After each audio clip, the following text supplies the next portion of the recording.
Hey, it's great to see you. Hi, Professor. How are you? I'm doing well. How are you? Good. Do you have time for a quick interview? Yeah, absolutely. Come on in. All right. So where are we?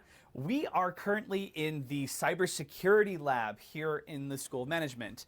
In the cybersecurity lab, we work on, well, things related to cybersecurity. That's planning events and different classes. TAs meet here and have office hours. And as you can see, we've got a lot of kind of technology just sort of floating around for students to engage with and interact with. So I'm just hanging out here prepping for some stuff. Yeah. Awesome. Could you give a quick introduction to the camera? Oh, sure. Yeah. I'm Dominic Sellitto. I'm a clinical assistant professor here in the UB School of Management, and I'm also the faculty director of the MS in Business Analytics program. Perfect. Can we go on a walk with you around the building? Sure. Yeah, I could use a walk. So what do you teach?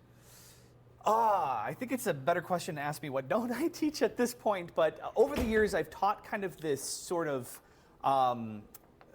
smattering of different courses in IT and data analytics and machine learning. So I teach things like our IT for Managers core for the MBA program, predictive analytics for our MSBA and MIS students, data warehousing, healthcare analytics, and just a whole lot of really, really fun courses.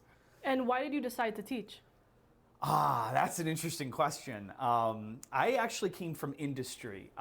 When I was about 8 or 9 years into my career in cybersecurity, I was kind of in the middle of the pandemic when a lot of people were kind of choosing different career paths. And as an alum of UB and both undergrad and grad in the School of Management, it just, when the opportunity came up, I was consulting at the time and realized, well, consulting is a lot of teaching. It's a lot of training people on how to do things. And I thought that was a really natural fit, and I decided to take a little bit of a leap of faith, and I've never looked back. That's wonderful. How many students do you teach? Oh, in a given class, so our average class is anywhere between, I want to say, like 40 and 50-ish students. So that might sound like a lot, but they're pretty small compared to a lot of other classes. But at once, or in a given year, I would say, I probably teach somewhere in the order of 400 to 500 students a year. Wow. What's your most favorite thing about teaching? Well, I think people who know me or have taken a class with me think that my favorite thing to do is talk in classes, because I tend to go on and on and on. But my favorite thing with teaching is actually the things that are beyond the lectures. So things like a student coming up to me after a lecture and saying, geez, I'm working on this sort of thing for this job that I have or this internship that I have, and I really just don't know how. Can you help me? I think like my favorite part of teaching is those kind of things that go a little bit beyond, that allow us to dive deeper into topics, technologies, fun things that people are trying to learn beyond the lecture. What are 2 words your students would describe you as? Hyper and I think available in terms of like emails and communications and office hours. I try really, really hard to respond, as quickly as possible at all times of day and night to students. And so I think hyper and accessible would probably be the two main words. What's the best compliment you have received from a student? Oh, that's interesting. I kind of go back to most of the compliments that I receive that are the most valuable to me. They're all valuable. I always love getting compliments, but the most valuable ones are the ones that happen years after a class. So, a student would have emailed me and did email me about a month ago or so and said, you know what, I was your student 5 years ago, and I want to let you know that this thing that you taught me in this one class that I never thought I would ever use anywhere ever just randomly showed up in my job. And I remembered all of the things that we talked about, and then I went back through the materials, and I was able to do this thing at my job that I wouldn't have otherwise been able to do. And that was probably the most rewarding compliment I think I ever got, to have that type of an impact that many years down the line. What's your favorite piece of advice to share with students about navigating their academic journey? Relax. I see a lot of students that kind of go in and have this idea that if I take this class or if I don't take this class, it's going to change the trajectory of my entire life forever and I'm never going to be able to recover from it. And I have never seen anything further from the truth, right? Like if you don't get into a class you wanted to get into, or you take a class that you wind up being not as interested in, all of those experiences derive value to you in your future career, right? The cool thing, I mean, and especially with my analytics students, I tell them this, the cool thing is if you take, say, healthcare analytics with me and you find out you hate the healthcare sector, you've learned a whole bunch about analytical methods and things like that in the domain. And you've learned that you don't want to work in that domain. And that's just as valuable as diving deeper into a domain that you do want to work in. And so I like to tell students, don't stress and focus on the journey rather than whatever your preconceived notion of the outcome is of your degree. What do you do as a faculty director? A lot of paperwork. I think, the faculty director role is really cool. And aside from the paperwork and administration, I get to do a lot of connecting with students and with companies and professionals in industry to try and make sure that our program is constantly iterating, constantly growing, constantly changing to match the needs of not today, but the needs of 3 years from now, right? Because that's where our students are going to have the most value to organizations. And I think that's really going to be the best sort of case scenario. And so I get to do a lot of that. And that's really, really fun to have this sort of ability to change the program to make it more valuable over time to students. What's something about this role that you did not expect? Something about the role that I did not expect. And I think this is a good unexpected thing.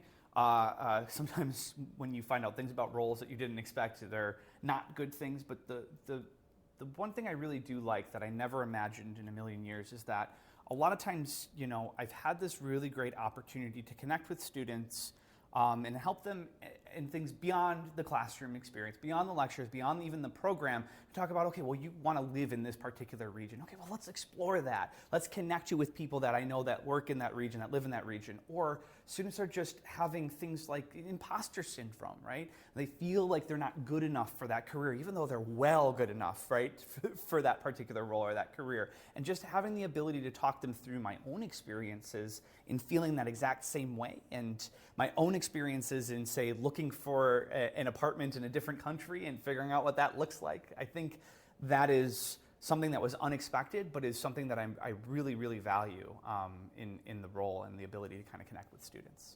What's the best part about being a faculty director? Graduation. Okay, hold on. That that could come off really bad. When I say graduation, I don't mean because it's the last time I get to see most of my students, right? That's the sad part. But the best part is seeing all these students that I've known from pre even application, when they reach out to us with questions about the program and their excitement for it, all the way through their journey, and then watching them walk across stage, shaking hands with the dean and the president and provost of the university, and getting their name announced, and their families are there, and watching them just so excited for one, probably being done with school, but also just that next step of their lives and their career, and being on stage and on that side of the podium and watching it is the most rewarding part. I look forward to it every year. And what sets the School of Management apart from other institutions? I think the School of Management is really interesting. I mean, there are things here that we do that are unique, right? So our Career Resource Center, which is right over there, in fact, right, is something that is a resource that is only available to School of Management students and is available always to School of Management students. And the resources exist even beyond graduation in many ways. So we have things like that. But I just, our ability to support students and have this, it's just incredible alumni network that is tens of thousands of people strong. I have never, even when I was in industry, I'll go to a different country, a different state, a different city, wherever, and I'll find somebody who went to UB there. No matter where I've been, I always find somebody who went to UB, right? And I think, particularly School of Management, that sets us apart because networking and these relationships we build through networking are just so important in our long-term careers. And I think that's one of our biggest strengths. Now, let's play a round of this or that. Sure. Tea or coffee? Coffee. No question. How many cups do you drink a day? Somewhere between 6 and 8. Do you take it hot or iced? Hot usually, yeah. I'll have an iced coffee occasionally in the summertime, but mostly hot. Are you a movie guy or a TV show guy? TV show all the way. And what's your favorite thing to do outside work? I like to just tinker around with technology. I mean, I've been getting a lot into AI and things like that. There's a lot of kind of fun things that I work on in my spare time, personal projects and stuff like that. I also, I play video games and things like that. I've got controllers in my office that I always offer up for students to come and play games to de-stress. And someday someone will take me up on it, but those are the things that I kind of like to do. What's your favorite day of the week? Saturday. Easy, yeah. What's your favorite month of the year? Oh, that's a tough one. I really like April. April because spring and all the winter's going away here in Buffalo and melting and everything like that. Oh, then we made it all the way back to my office. Wonderful. Can you show us your office? Yeah, sure. I'd be happy to. Come on in. This is my office. It's a little bit of a mess, but I try to keep it as tight. I know where everything is. I've got my station for my computer, my whole setup for streaming for our online programs here, and just a bunch of books. Just very stereotypical, I think, for a professor. What's the coolest thing in your office? I like the most these guys. These are Funko Pops. Well, except for this guy, that's just a gnome. What wound up happening is the first year that I taught here, a student bought me one. And they said, here, I have a gift for you when they were graduating. I bought you one of these. And so I put it on my shelf. And then the next year, another student came in and was like, oh my gosh, you like Funko Pop? And I said, I only have the one. And then another student bought me one. And it's become this sort of funny little rolling gag year over year. If somebody buys me another Funko Pop or gives me something that is, equivalent to it, like this little garden gnome here. And so I've been sort of growing the collection, and I really value those. One last question. Do you prefer to have your door open or closed? Open. All the time, yeah. Nothing's better than an open door policy. Students, office hours are great, but if you really want to have conversations with students when they're hitting issues, when they need a question answered, it very rarely aligns with the 2-3 hours a week that you structure for office hours. So I try to keep my door open all the time and make sure that things are good. But yeah. So, oh, shoot. I do have to join a call right now. It occurs to me that I probably am late for a Zoom meeting, but if you need anything else, just reach out to me. I'm glad we got a chance to chat today. Thank you so much for your time. Yeah. Thanks, guys. Take care.